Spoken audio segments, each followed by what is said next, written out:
कुरान कहता है हजरत मूसा और हजरत खजीर दोनों ने देखा कि एक मकान की दीवार गिर रही है। हजरत खजीर उठे, उन्होंने दीवार को सीधा कर दिया। हजरत मूसा ने बड़े गुस्से में कहा लौ शीता लतखस्ता अलैहि अजरा, ऐ हजरत खजीर आपने दीवार को क्यों सीधा कर दिया? कंजूस लोग, मक्खी चूस लोग हैं, इन्होंने हमको खाना तक न खिलाया और आपने उनकी दीवार को फ्री में ठीक कर दिया। आपको इसका पैसा ले लेना चाहिए था, इसकी उजरत ले लेनी चाहिए था।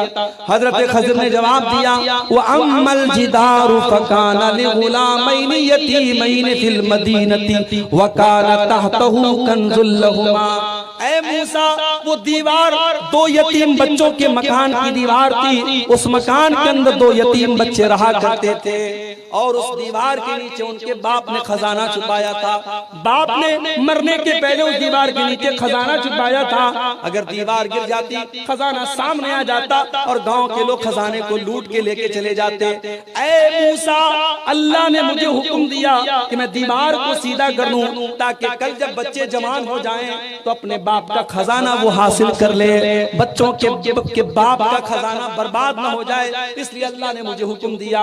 और ऐ मूसा, ऐसा क्यों किया गया? फरमाया वकाना अबूहुमा सालिहा, उन दोनों बच्चों का बाप नेक था। इस आयत की तफसीर में अल्लामा इब्न कसीर लिखते हैं कि देखो, बाप नेक था तो बाप की नेकी की वजह से अल्लाह ताला ने बच्चों के खजाने को बचा लिया।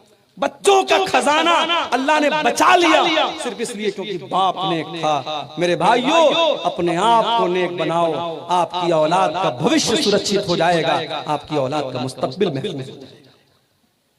हजरत अब्दुल्लाह बिन मसूद रज़ी अल्लाह ताला अन्हु रात में तहज्जुद की नमाज पढ़ रहे थे और इस आयत पर पहुंचे तो रोने लगे, आंखों से आंसू आ गए। उनका मासूम बच्चा सो रहा था। जब सलाम फेरा उन्होंने तो अपने बच्चे की तरफ देख करके कहा मिन अजलिका या बुनैया, ऐ मेरे बच्चे, तेरा बाप रात में तहज्जुद पढ़ रहा है तो तेरी बेहतरी के लिए पढ़ रहा है कि कल अल्लाह ताला तेरा मामला बेहतर कर दे, तुझे कोई नुकसान न पहुंचे, तुझे कोई बिगाड़ न पहुंचे, तेरी हिफाजत के लिए तेरा बाप रातों में तहज्जुद पढ़ता है। मेरे भाइयों, सबसे पहले हमें और आपको अपने आप को नेक बनाना पड़ेगा। इसीलिए अल्लाह कुरान में जब हमें ये हुक्म देता है कि अपनी औलाद को नमाज का हुक्म दो तो अल्लाह क्या फरमाता है वअमुर अहलका बिस्सलाति वस्तबिर अलैहा, अपने बच्चों को नमाज का हुक्म दो और खुद भी नमाज की पाबंदी करो।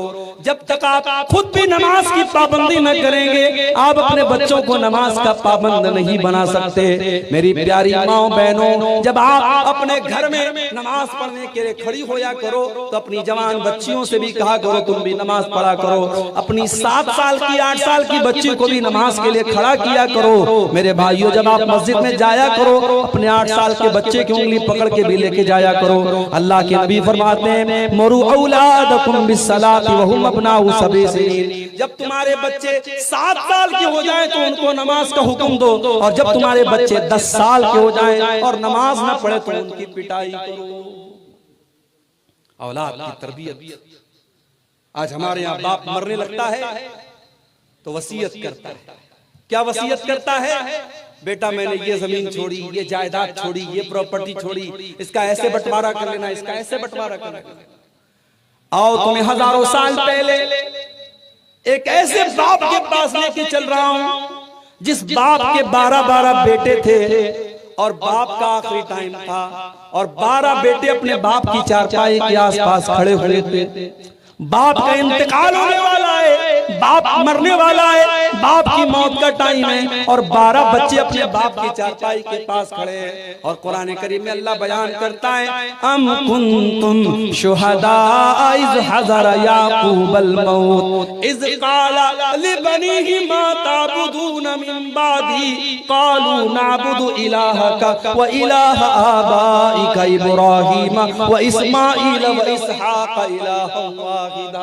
अल्लाह कहता है मेरे बंदो देखो, याकूब अलैहिस्सलाम का आखिरी टाइम है, उनकी मौत का टाइम है। अपने बच्चों से वो सवाल करते हैं ऐ मेरे बच्चों, तुम मेरे बाद किसकी इबादत करोगे, मेरे बाद किसकी पूजा करोगे, किसकी उपासना करोगे, किसके आगे अपना सर झुकाओगे तो 12 के 12 बच्चे कहते कि अब्बा जान हम एक अल्लाह की इबादत करेंगे।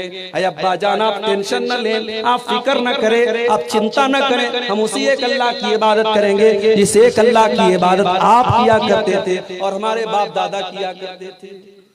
मेरे प्यारे भाई, आज भारत की सरजमीन पर भी और नेपाल की सरजमीन पर आप नजर उठा के देख लो कितने बाप हैं जिनकी बच्चियां जवान जवान बेटियां कॉलेजों में पढ़ रही हैं, यूनिवर्सिटियों में पढ़ रही हैं और गैर मुस्लिमों के साथ अपने बाप की नाक कटवा कर, अपने बाप की इज्जत को खतरे में डालकर वो गैर मुस्लिम के साथ प्यार और मोहब्बत के जाल में फंस करके भाग जाती हैं और फिर इस्लाम को छोड़ करके उसके मजहब में दाखिल हो जाती हैं। मेरे भाइयों, अपनी बेटियों के ईमान की फिक्र करो, अपने बच्चों के ईमान की फिक्र करो।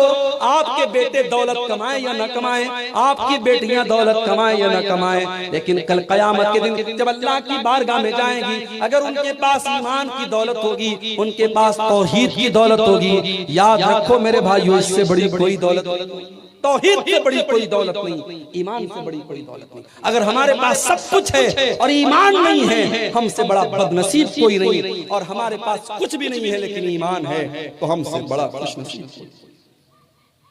और आगे बढ़िए, हम कहते हैं साहब हमारा बेटा शराब पीता है, हमारा बेटा रात को 2-2 बजे तक मोबाइल में लगा रहता है, हमारा बेटा गैर महरम लड़कियों से ताल्लुक रखता है। मौलवी साहब हमारे बच्चे के बारे में कुछ कीजिए, मौलवी साहब मेरे बच्चे के लिए दुआ कर दीजिए। मेरे प्यारे भाइयों, आपका बेटा या बेटी आज जवान हुआ है, जब वो 8 साल का था, जब वो 10 साल का था, क्या आपने उसके दिल और दिमाग में ये बात डाली थी, बेटा कभी कोई गुनाह का काम करने के पहले ये सोच लेना वो अल्लाह देख रहा है, उस अल्लाह को हिसाब देना है। आपने बिल्ली से अपने बच्चे को डराया था, आपने कुत्ते से डराया था, आपने शेर से डराया था, मगर आपने अल्लाह का डर अपने बच्चे के अंदर पैदा न किया था।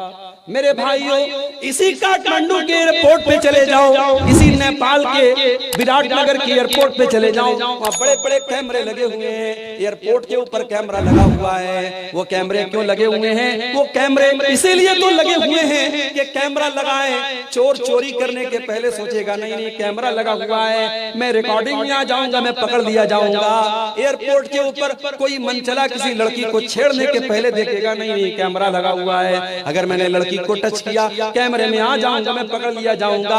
क्या आपने अपने बच्चे को ये बताया, मेरे बेटे दुनिया का कैमरा तो खराब भी हो सकता है, दुनिया का कैमरा तो बर्बाद भी हो सकता है, दुनिया के कैमरे में हो सकता है तेरी तस्वीर ना आए, कैमरा काम ना करे, मगर अल्लाह का कैमरा तो 24 घंटे ऑन रहने वाला है।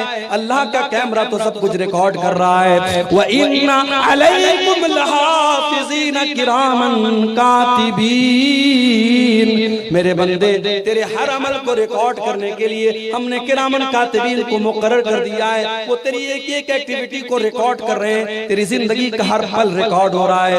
मा यल्फिज़ु मिन क़ौलिन इल्ला लदैहि रक़ीबुन अतीद, मेरे बंदे तू जबान से जो भी निकालता है सब रिकॉर्ड किया जा रहा है।